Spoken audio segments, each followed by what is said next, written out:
आरुषि तलवार murder case.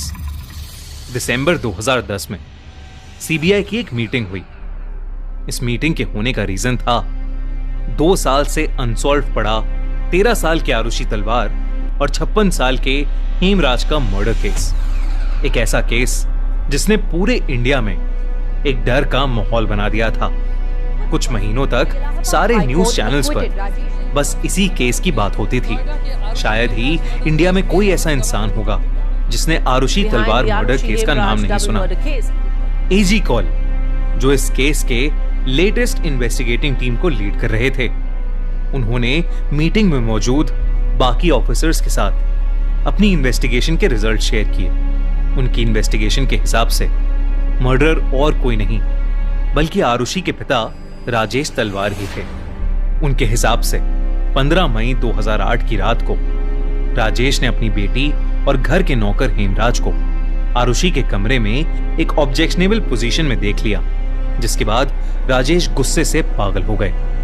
उन्होंने living room में पड़े हुए अपने गोल्फ सेट से एक गोल्फ क्लब निकाला और आरुषि के कमरे में घुसकर हेमराज के सर पर उस गोल्फ क्लब से जोर जोर से मारने लगे। इसी मुठभेड़ में वो गोल्फ क्लब गलती से आरुषि के सर पर भी लग गया। इतने में ही उनकी बीवी नुपुर, जो साइड वाले रूम में सो रही थी, वो उठकर आरुषि के रूम में आ गई और उन्होंने देखा कि हेमराज की लाश बिस्तर के एक साइड पड़ी हुई थी और एक सर्जिकल ब्लेड से राजेश आरुषि का गला काट रहे थे। नुपुर ये देखकर शॉक में आ गई, लेकिन जब राजेश ने उन्हें पूरी बात बताई तो नुपुर भी राजेश का साथ देने लगी। दोनों उसके बाद क्राइम सीन कवर करने में लग गए। सारे फिंगरप्रिंट्स को मिटाकर उस सर्जिकल ब्लेड को डिस्पोज कर दिया गया। इन्वेस्टिगेटिंग ऑफिसर के मुताबिक राजेश ने उसके बाद बैठकर विस्की भी पी। फिर अगली सुबह नुपुर ने अंदर से सबसे बाहर वाला दरवाजा बंद किया और अपनी मेड भारती के सामने हेमराज के आरुषि को मार के भाग जाने का नाटक किया।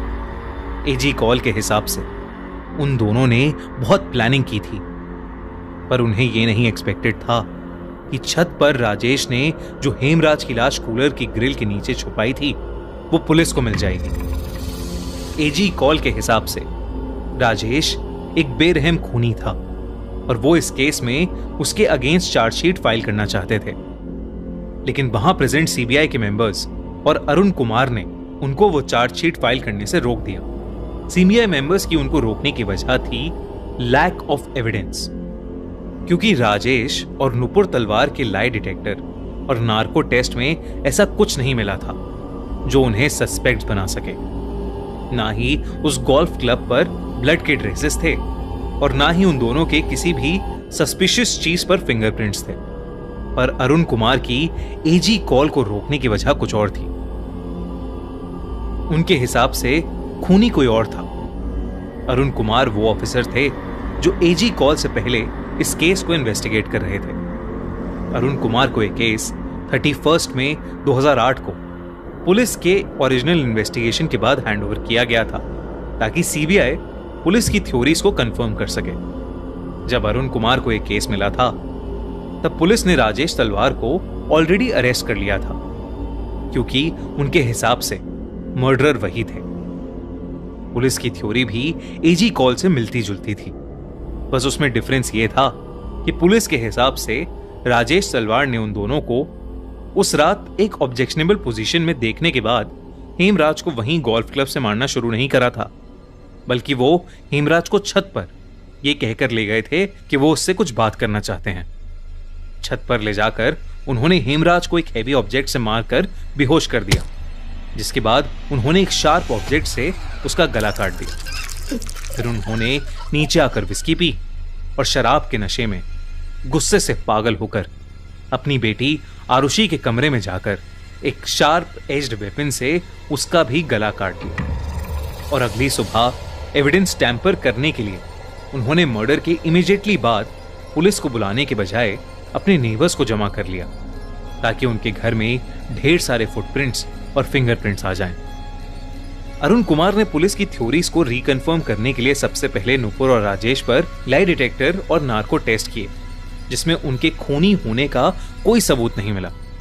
एक बड़ा सवाल था कि उनके घर के अंदर आकर कोई उनकी बेटी का गला काट गया और उन्हें पता ही नहीं चला। यह कैसे पॉसिबल था?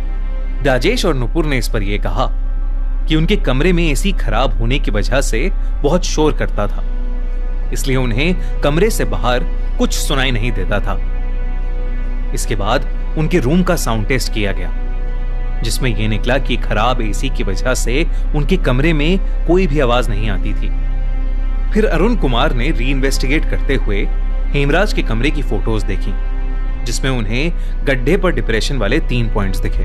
उनकी टीम ने फिर कृष्णा, राजकुमार और शंभू मंडल को हिरासत में लेकर उन पर साइकोलॉजिकल टेस्ट्स और नार्को टेस्ट करवाए, क्योंकि कृष्णा जो राजेश तलवार की क्लिनिक में काम करता था वही था जिसने पुलिस को हेमराज और आरुषि के रिश्ते और राजेश के एक्स्ट्रा मैरिटल अफेयर के बारे में बताया था। कृष्णा और राजकुमार के नार्को टेस्ट में कृष्णा ने जो भी कहा वो सुनकर अरुण कुमार के भी रोंगटे खड़े हो गए थे।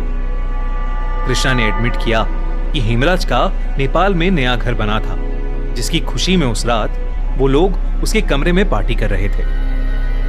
तभी राजकुमार, जो आरुषि को पसंद करता था, शराब के नशे में उसके कमरे की ओर गया। कृष्णा और मंडल ने भी उसका पीछा किया।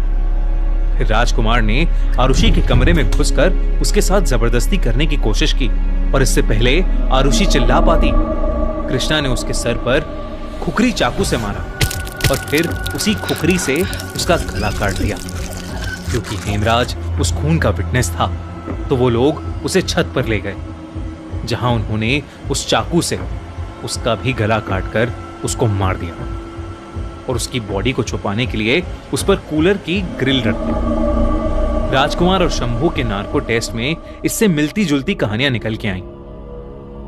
उनकी टीम ने कृष्णा के घर की तलाशी भी ली थी, जहां पर उन्हें एक पिलो कवर और खुखरी मिली।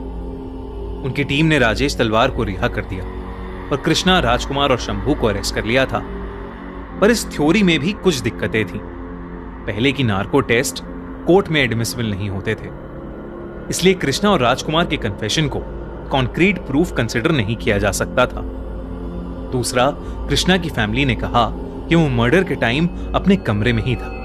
यही बात राजकुमार के एम्प्लॉयर और शंभू मंडल के एम्प्लॉयर्स ने भी उन दोनों के लिए कही। तीसरा, जो खुखरी चाकू कृष्णा के रूम से मिली थी, उस पर ह्यूमन ब्लड के कोई ट्रेसेस नहीं थे। जब अरुण कुमार ने चार्जशीट फाइल करने की कोशिश की, तो उनकी चार्जशीट भी इस बेसिस पर रिजेक्ट हो गई कि उन्होंने इंफॉर्मेशन सही तरीकों से नहीं निकाली थी, और उन पर शंभू मंडल को मारपीट के फोर्स करके बातें निकलवाने का आरोप भी लगा। क्योंकि दोनों ही टीम की इन्वेस्टिगेशन और थ्योरीज को प्रूफ करने के लिए सीबीआई मेंबर्स के पास कोई कॉन्क्रीट प्रूफ नहीं था, तो कॉमन कंसेंसस से सीबीआई की उस मीटिंग में चार्जशीट की बजाय क्लोजर रिपोर्ट फाइल करने का डिसीजन लिया गया। 9 फरवरी 2011 को मैजिस्ट्रेट प्रीति सिंह ने सीबीआई की क्लोजर रिपोर्ट को चार्जशीट में कन्वर्ट कर दिया और राजेश और नुपुर को फिर से समन किया गया। राजेश और नुपुर ने इलाहाबाद हाई कोर्ट और सुप्रीम कोर्ट में इस डिसीजन के अगेंस्ट पिटीशन फाइल की, जो दोनों कोर्ट्स में रिजेक्ट कर दी गई। 11 मई 2013 को राजेश और नुपुर का ट्रायल शुरू हुआ और 25 नवंबर 2013 को एक स्पेशल सीबीआई कोर्ट ने उन दोनों को आरुषि और हेमराज के मर्डर में गिल्टी करार दिया और उनको murder, destruction of evidence, misleading the probe और फाइलिंग अ रॉन्ग एफआईआर के लिए कन्विक्ट करके 26 नवंबर को उन्हें लाइफ सेंटेंस यानी उम्र कैद की सजा सुनाई गई। लेकिन जनवरी 2014 में राजेश और नुपुर ने इस डिसीजन को इलाहाबाद हाई कोर्ट में चैलेंज किया और 12 अक्टूबर 2017 में हाई कोर्ट ने लैक ऑफ एविडेंस की वजह से उन्हें सारे चार्जेस से फ्री कर दिया। ये एक ऐसा केस बन गया जिसे कोई सॉल्व नहीं कर पाया और आरुषि और हेमराज को आज तक जस्टिस नहीं मिली। आपको क्या लगता है, किसने मारा आरुषि को? कमेंट्स में हमसे अपना ओपिनियन जरूर शेयर कीजिए और ऐसी ही इंटरेस्टिंग क्राइम स्टोरीज के लिए सब्सक्राइब टू